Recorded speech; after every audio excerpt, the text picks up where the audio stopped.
CEO terkejut dengan penemuan ini.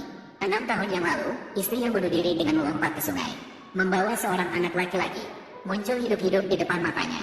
Dan anak ini, tanpa ragu langsung memanggilnya, Papa. Dia tidak bisa lagi menahan kegembiraan di dalam hatinya. Dengan hati-hati menyebut nama istrinya. Namun wanita itu dengan tenang mengatakan bahwa dia tidak mengenal sang CEO. Pasti dia salah mengenali orang. CEO merindukan istrinya yang telah meninggal selama bertahun-tahun. Tidak mau menerima kenyataan ini. Seolah gila, dia mengeluarkan ponsel dari saku, memaksa meraih tangan wanita itu, ingin membuka kunci sidik jari. Sudah berlalu 6 tahun penuh. CEO masih menyimpan sidik jari mantan istrinya. Namun pada akhirnya membuatnya sangat kecewa. Tidak peduli berapa kali, sidik jari wanita itu tidak bisa membuka kunci.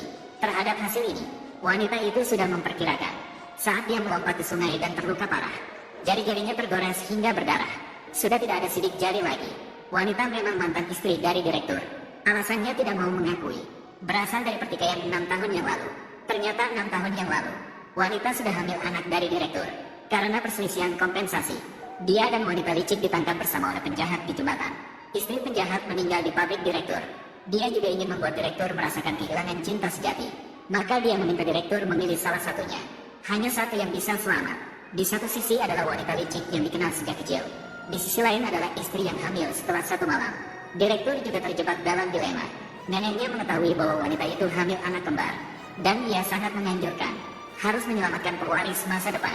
Saat direktur masih ragu-ragu, melihat seseorang menyentuh samping penjahat dan memberi isyarat pada direktur untuk menyelamatkan wanita licik, dia akan menyelamatkan wanita dan bayi dalam kandungannya. Tentu saja CEO ingin semuanya tetap hidup, maka dia memilih wanita licik. Tidak disangka pilihan ini benar-benar membuat wanita kecewa. Tidak menunggu orang lain bertindak, dia langsung melompat ke sungai. Semua orang yakin tindakan wanita itu pasti berujung kematian. Hanya CEO yang bersikeras mencari di tepi sungai. Sayangnya, wanita yang mengambang di tepi sungai pertama kali ditemukan oleh wanita licik. Dia berharap wanita itu mati segera. Dia dengan sengaja mengalihkan CEO ke arah lain. Beruntung wanita itu selamat, masih ada napas. Dengan ini, dia menelepon ayahnya, menyelamatkan 1 nyawa, dan melahirkan sepasang anak kembar. Namun 2 pengawal kurang waspada, sehingga salah satu anak perempuan diculik oleh penjahat di depan mata. Mereka dari pekerjaan mereka. Mereka menipu wanita dengan mengatakan bahwa anaknya meninggal saat lahir. Dan anak ini diadopsi oleh nenek ketua. Dia takut membuat ketua sangat sedih, dan dia merasa sangat bersalah. Dia berbohong bahwa anak ini adalah warisan dari wanita yang meninggal. 6 tahun berlalu, wanita itu kembali ke keluarga Yun dan menjadi putri keluarga. Anak laki-lakinya juga dikelilingi dengan cinta dan perhatian. Dapat terlihat bagi orang lain, dia hanyalah anak liar tanpa ayah. Sang anak laki-laki juga sering menangis karena hal ini. Orang tidak tega melihat anaknya sedih. Akhirnya, dia mengungkap beberapa hal tentang ketua. Ayahmu adalah orang yang baik dan lembut. Aku memilih Gunan Frank. Untukku, mengapa kamu begitu kejam? Bisa melihat aku dan anakku menderita. Pergi mati. Sangat baik. Hanya karena keluarga kami terlalu kaya. Ayah merasa rendah diri. Itulah mengapa dia bekerja sendirian di luar kota untuk mencari nafkah. Jadi ayahku tampan, tapi miskin. Benar, ketika dia menghasilkan uang, pasti akan mengendarai mobil mewah, mengenakan pakaian yang bagus, datang mencari kita. Wanita sama sekali tidak menyangka dia benar-benar datang dengan mobil mewah. Dia juga diundang untuk menghadiri pesta kembalinya putri keluarga Yun ini. Mengetahui bahwa putri keluarga Yun ini memiliki nama yang sama dengan almarhum istrinya, CEO sejenak merasa berharap bahwa putri ini adalah almarhum istrinya. Namun segera menyadari, jangan berangan-angan tentang wanita yang sudah meninggal muncul di depan mata. Pada saat itu, serangan asma putrinya membawanya kembali ke kenyataan. CEO memerintahkan asistennya untuk segera mengambil obat. Namun sangat sial, terserempet oleh seorang staf yang membawa pot bunga. Keadaan menjadi genting. CEO meminta asistennya untuk masuk dan menanyakan apakah ada yang membawa. Gunakan obat semprot untuk asma. Pada saat yang krusial, seorang bocah laki-laki mengambil obat dan maju. Dia seperti anak kecil, menderita asma turunan, selalu membawa obatnya. Terima kasih, kakak. Sama-sama, aku sama seperti kamu. Begitu sampai di tempat asing, begitu sampai di tempat baru, langsung sesak napas. Pelan-pelan, kamu hampir membuat ayahmu kaget mati. Tampan, mengendarai mobil mewah, mengenakan pakaian yang bagus. Sangat miskin sampai tidak bisa membeli obat asma. Ayah, kamu adalah ayahku. Kamu adalah ayahku. Aku bukan ayahmu, Mama. Ayah menghasilkan uang dan kembali. Kat sini, mengapa kamu tidak menyapa? Dia datang sendiri. Anak ini adalah ayahku. Aku adalah anak lelakinya. Kamu memanggilnya Xiao Xiao, kan? Mengapa kamu bilang aku adalah ayahmu? Ibuku mengatakan bahwa ayahku sangat tampan, tapi tidak punya uang, miskin. Kamu memang... Xiao Xiao, kita masih punya urusan penting. Kamu bisa main dulu sendiri sebentar. Mama bilang jangan mengganggu orang dewasa sedang bekerja. Sangat baik. Anak kecil sendirian di ruang tamu. Berlari-lari di sana-sini sangat tidak aman. Kamu tinggal di sini. Bantu dia menemukan keluarganya. Mom, tenanglah. Kakak sini ya. Aku sangat suka anak kecil. Selamat tinggal dengan lembut.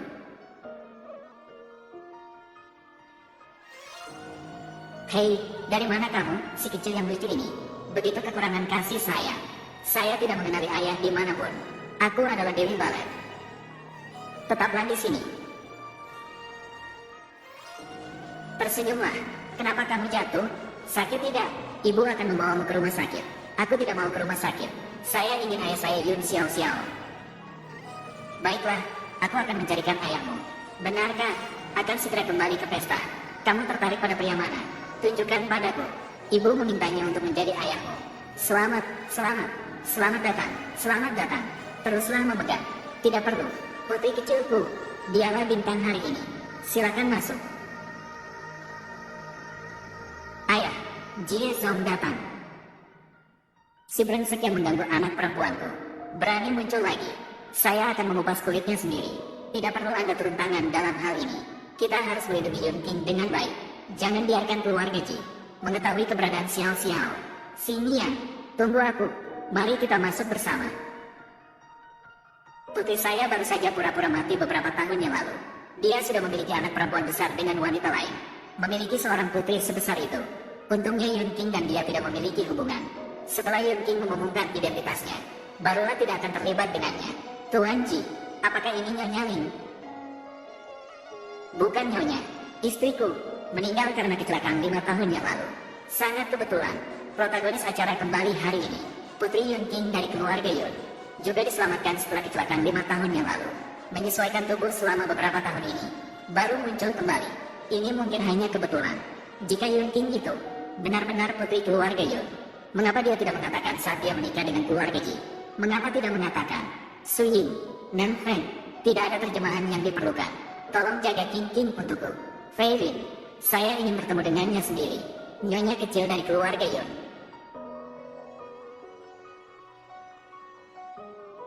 Ji Xinyan, dia sudah meninggal selama 5 tahun. Kamu masih tidak bisa melupakannya. Tante Gu, aku sakit. Fei Lin, bagaimana aku harus mengajarmu? Fei Lin, aku tidak pernah mengatakannya. Di depan Ji Xinyan, kamu harus memanggilku ibu. Saya tidak mau. Kamu yang manja dan licik. Lin film dan televisi. Ibumu tidak akan memukulmu. Untuknya, hanya akan membunuhmu. Langsung pergi dan melompat ke danau. Ada wanita cantik sepertiku menjadi ibu tiri untukmu. Bersyukurlah. Maafkan aku, Tante Bu. Jangan pukul aku. Lembutlah. Kamu harus ingat, di depan ayahmu, berbicaralah baik-baik tentangku. Kalau tidak, aku akan membuangmu. Apakah kamu mendengar dengan jelas?